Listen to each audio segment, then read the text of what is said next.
Ako nga ni si Proy, call center agent sa gabi, tatay sa umaga. Gusto ko din yumaman ng walang ginagawa pero hindi yata posible yun.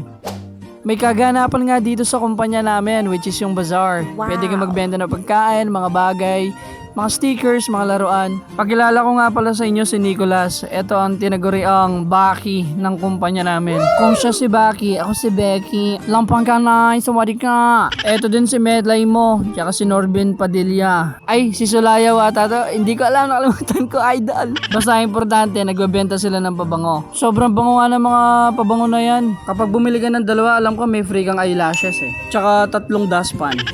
Nakalimutan ko din i-mention na napakasarap nung maha ni Minska Big Thing. Search nyo sa Facebook. Napakasarap at napakasolid nun. Parang hollow blocks. Etchas lang pero legit napakasarap nun.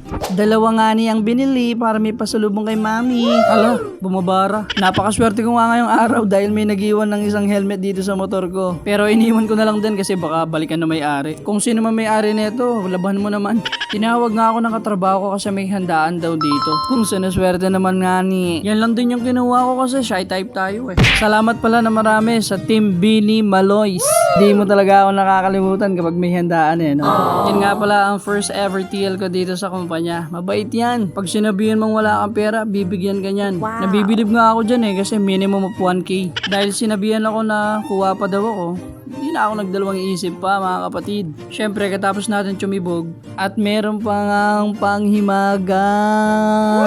Solid ka talaga, Billy Maloys. Kung sino man mga nagluto nito, God bless you. Yun na lang muna sa ngayon, Daddy. Ingat ka lagi. See you.